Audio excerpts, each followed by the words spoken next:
Welcome to Nerd Heaven. I'm Adam David Collins, the author of Jewel of the Stars, and I am a nerd.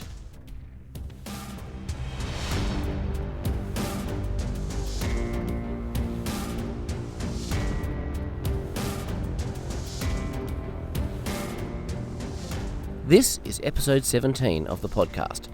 Today we're talking about Star Trek Picard episode 7, Nepenthe. I'm away at Ulverston in northwest Tasmania for a church family camp, so you might hear some rolling waves or even a fairy penguin or two in the background of this episode. But Star Trek waits for no one. And wow, what an episode we have to talk about. The description on Memory Alpha reads, Picard and Soji transport to the planet Nepenthe, home to some old and trusted friends. As the rest of the La Serena's crew attempt to join them, Picard helps Soji make sense of her recently unlocked memories. Meanwhile, Hugh and Elnor are left on the Borg cube and must face an angered Narissa. The episode was written by Samantha Humphrey and Michael Chabon, and it was directed by Douglas Arniakowski. And it first aired on the 5th of March 2020. And of course, it guest starred Jonathan Frakes and Marina Sirtis. Make it so.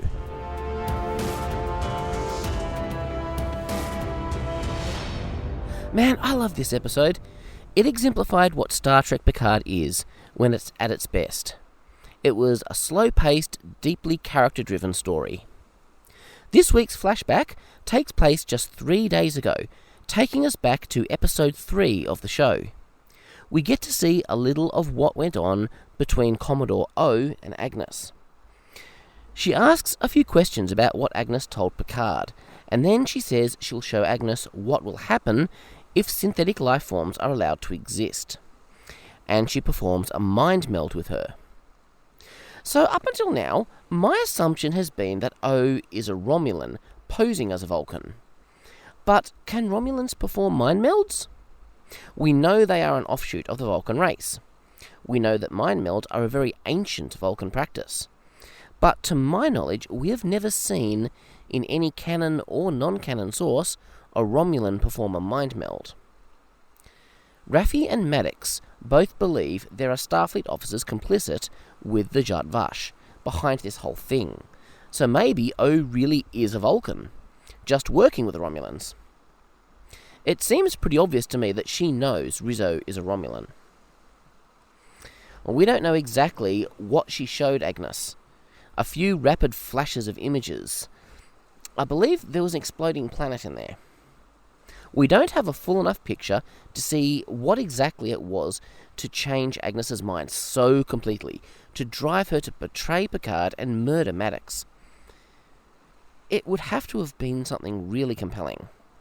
So far, we haven't seen any compelling motivation from the bad guys in the show, other than they hate synthetic life, which is pretty weak.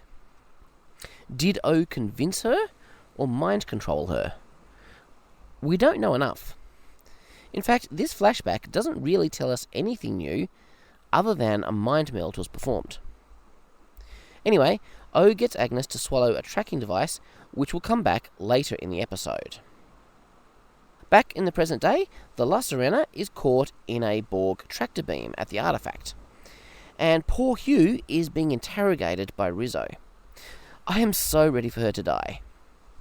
Rizzo says she can't kill Hugh because as a Federation citizen, it would be a treaty violation. She doesn't really strike me as the kind of person who cares about treaty violations.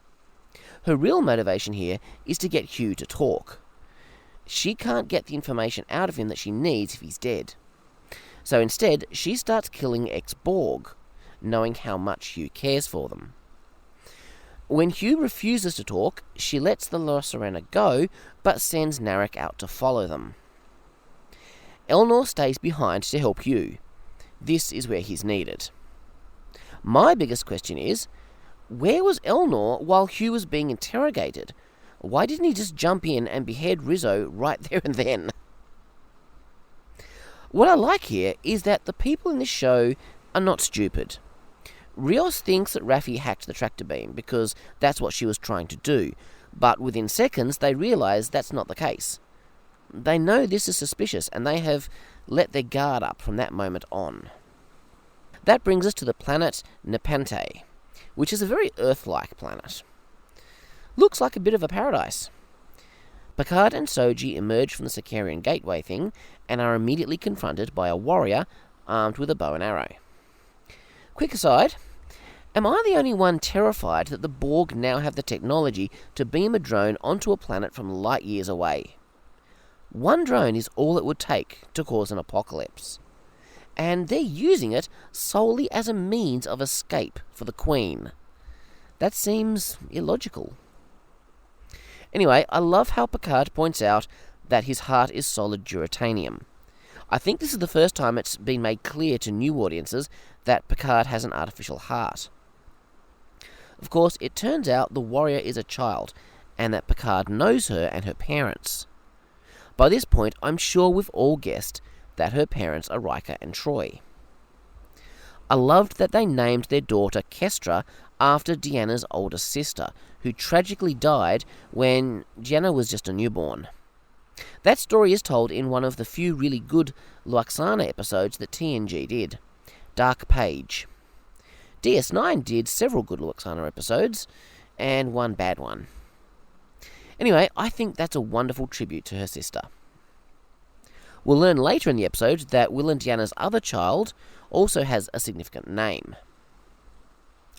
Through a nice conversation between Soji and Kestra, we find that Soji trusts nobody, including Picard. And what she's been through with Narek and the shock of finding out her entire life is a lie, I don't really blame her. The way Picard breaks the news to Soji that she's an android was really sloppy. He should have handled that with a lot more delicacy. He should have put off Kestra's question about who Soji's father was and taken the time during that walk to break the news to Soji as gently as he could.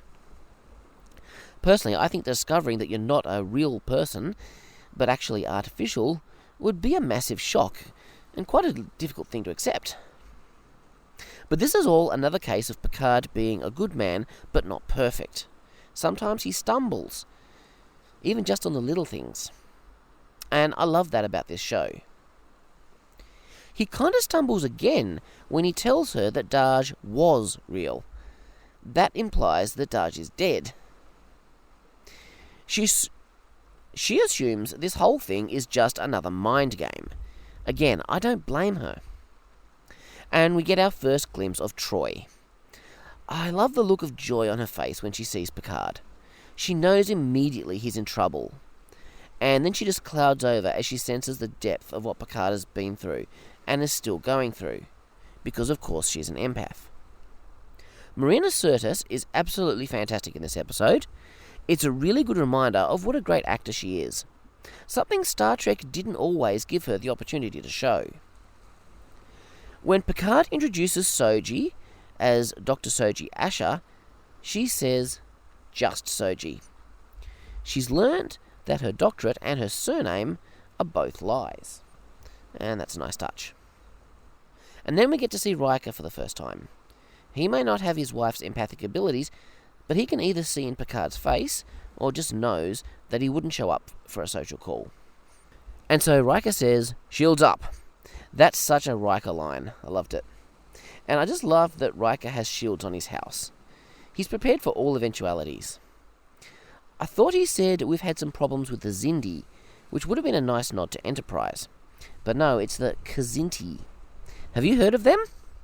Top points if you recognise the name. I didn't. But they're a race of aggressive felines that were previously seen in Star Trek the Animated Series. So that's a pretty deep cut. Deanna recognises the emotion on Soji's face and acknowledges that she's been through some genuine trauma. But she can't sense those emotions. This makes me wonder if she could sense Data's emotions once he installed the emotion chip. The movies never really answered that question. Either way, Troi respects the truth of Soji's emotions, artificial or not. Picard tells his friends that he's in over his head. I think this is the first time he's slowed down long enough to truly realise that he's lost his crew, and his plan was not as fully formed as he'd thought. He was so focused on finding and rescuing Soji, he hadn't given any thought to what he'd do once he found her. He needs a place to regroup and formulate a new plan, and where better than here with his most trusted friends. Will Riker, his right hand, and Deanna Troi, his conscience.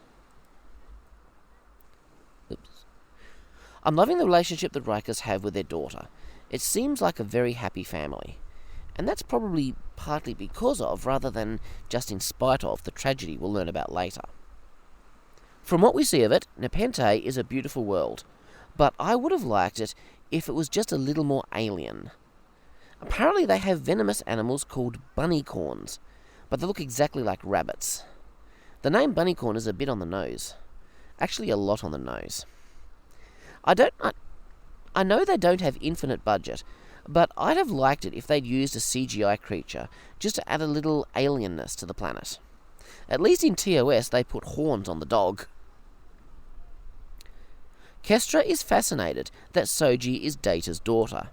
She asks her if she plays the violin or likes Sherlock Holmes, two things we know about Data. That's a very kid way to approach this whole thing. Kestra is more fascinated with the little human details about Soji, rather than the superhuman things. The fact that she has mucus fascinates her.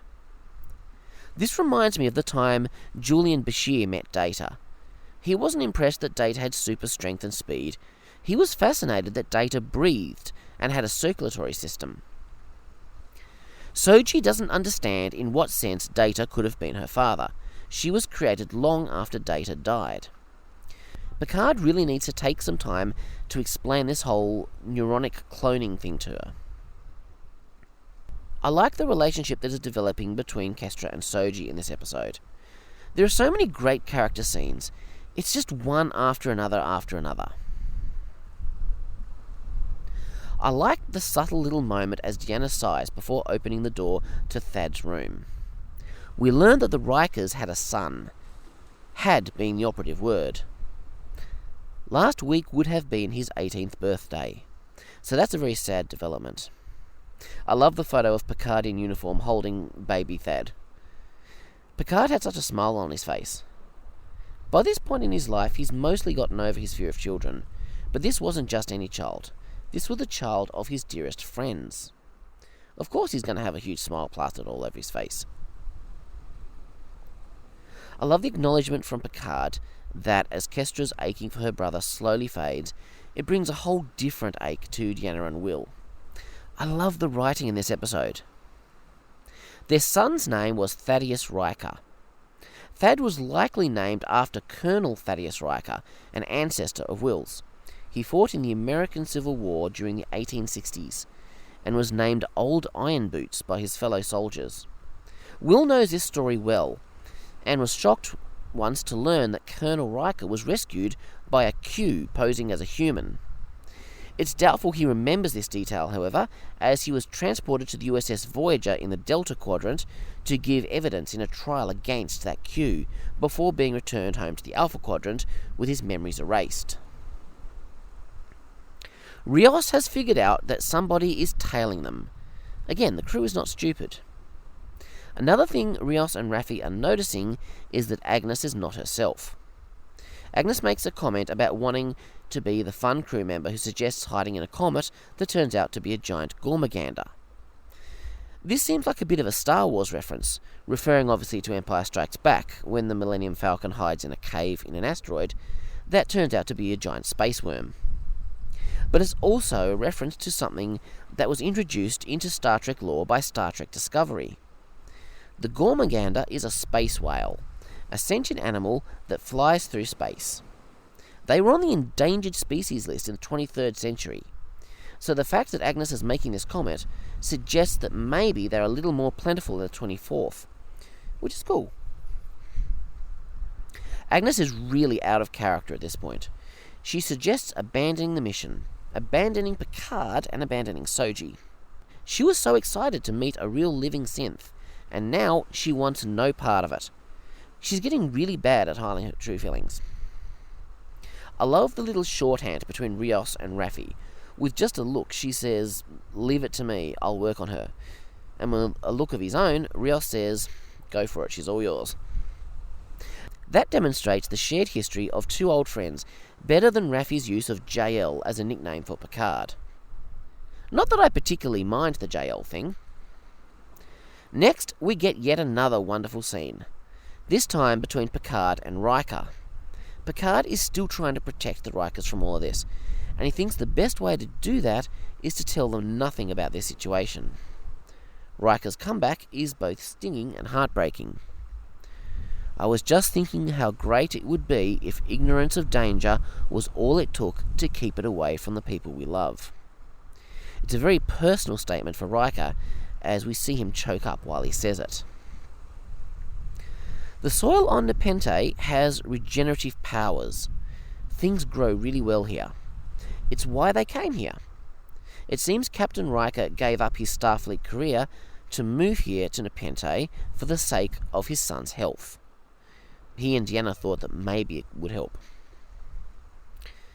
Soji is exhibiting more and more android traits now that she's activated.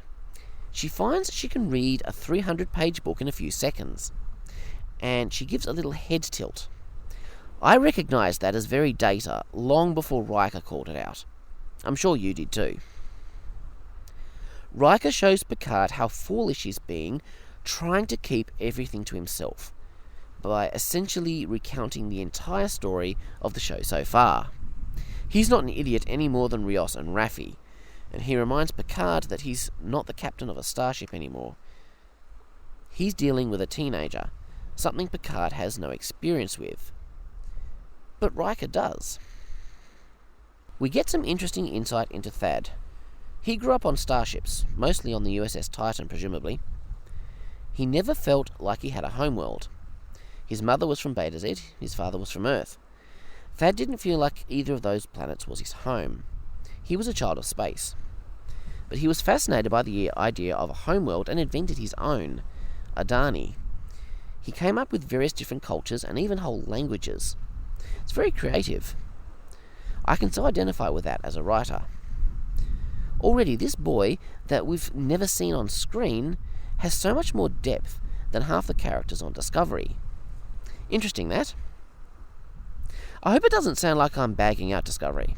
I like Discovery, but I must admit I'm loving Picard more. Eventually, when they came to Nepenthe for Thad's health, it became his homeworld, and he loved it. He had manidaxic neurosclerosis, a silicon-based virus. The heartbreaking thing is that it was curable using positronic technology, which of course was banned after the synth attack on Mars. The machine that could have saved Thad's life was made illegal. I wonder if Riker and Troi tried to get their hands on it through illegal means to save their son. This ties into an interesting discussion, which starts with a comparison of grown versus replicated food, and culminates in the question of whether real is always better than synthetic. You know what I love about this scene? It's allowing Troi to be a counselor again. Her character was used pretty badly in most of the TNG movies. She got to be a counselor for one brief but fantastic scene in Generations, and then that was it. Voyager gave her the chance to do a little more, but it's been a long time since we've really seen Troi being so awesome in her field, and it's fantastic. But Soji doesn't trust anyone. All these friendly faces, these people being caring just when she needs that more than ever. It could just be another mind game like the one Narek played on her in the meditation chamber. Again, I don't blame her. And yet I know these people. I know she can trust them. Picard responds to this with bluntness. As Riker said, Picard's not so great with teenagers. He may not be up to the challenge. But then Troi calls him out and said he had it coming when Soji shoves him. To you, the idea that this could be some kind of subterfuge or simulation is preposterous, but to her, it would be more of the same. And then she makes a great suggestion. Pretend our dinner table is the ready room of the Enterprise, or more accurately, the conference lounge. I really love Troi and Riker in this episode, but especially Troi. So Hugh is determined to take the cube from the Zhat Vash. He wants to protect the XBs. As we established last week, they are victims. Hugh is one of the few people in the galaxy who care about them. Sadly, the stupid-faced Rizzo appears at that moment. And here we run into that problem. No matter how good you are with the sword, you're useless against a phaser. At least a lightsaber can deflect blaster bolts, but Elnor just carries a metal sword. Fortunately for him, the Zut Vash have a dueling tradition of hand-to-hand combat against the Koat Malat. If that weren't the case, Elnor would be dead now.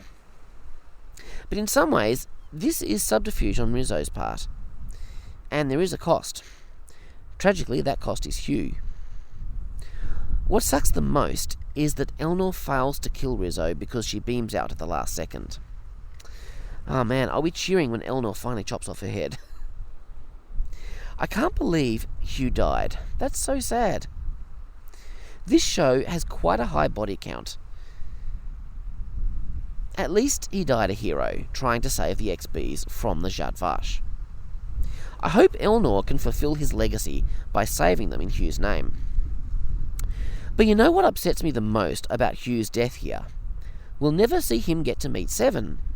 I was sure those two would share some scenes together in this show. And we'll never get to see him reunite with Geordi, his first friend. I feel like both Descent and now Picard have robbed us of that reunion, which is sad. Raffi is trying to draw out what's bothering Agnes. She thinks it's just the pain of losing Maddox. But then Agnes absolutely breaks down. She can't hold in all the stuff she's hiding. But before they can really dig deeper into this, Rio announces that Narek is back, still following them, which doesn't seem possible. Remember that tracking device that O had Agnes swallow? I like how Riker just casually calls Troi Imzadi, like a pet name now. Back in TNG, they would use this term sparingly, only in special occasions. But they've been married for 20 years now. They're extremely comfortable with one another. Imzadi seems a natural pet name to use at this point in their relationship. We get a classic Star Trek conference scene, but it has pizza. I've missed these scenes, so having one again with Riker and Troi, but also with their daughter and Yosoji, that was very cool. And did I mention pizza? I also liked how Kestra makes a worthwhile contribution to their discussion, but not in a way that feels unrealistic for a child of her age. I really like Kestra. Rios is playing an interesting game with Agnes. I don't for 1 minute think that he really believes Raffi is being tracked on purpose or otherwise. Given the strange way Agnes is acting, I think he suspects she has something to do with it. But he's trying to draw her out by expressing his fake suspicions of Raffi. Remember, he already knows what Raffi was doing down on Freecloud, and why she returned to the La Sirena. And it kind of works. She admits it's not her. And then we get a very dark scene. Agnes replicates a neurotoxin. It appears this is a suicide attempt. Is this just because she feels guilty? Or does she think that killing herself will stop Narek tracking them? Maybe this is part of her mission from O. I think she is probably trying to prevent Narek from tracking them, from the way she kind of psychs herself into it, saying, "You can do this," which was horrifying, by the way. I wanted to reach into the screen and stop her, but of course I couldn't. She injects herself, and then she collapses, and then she starts foaming at the mouth. This was horrific. And my theory is proven true because once she starts to die, Narek suddenly loses the signal. The EMH gets reactivated and manages to save her life, but she's stuck in a coma.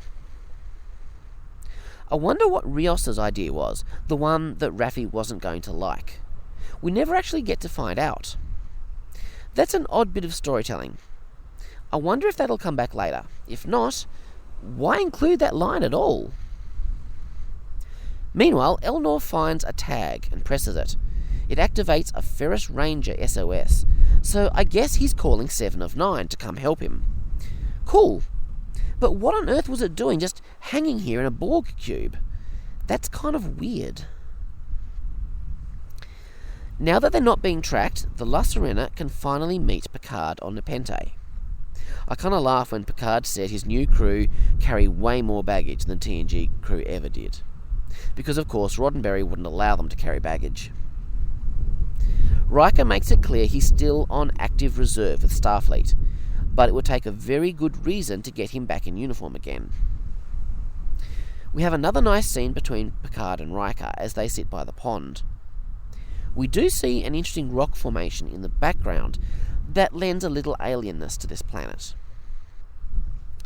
And then we get an awesome scene between Soji and Kestra. It seems Soji has lost one sister only to gain another. And I love how Kestra talks about how what got through her hard times was her parents.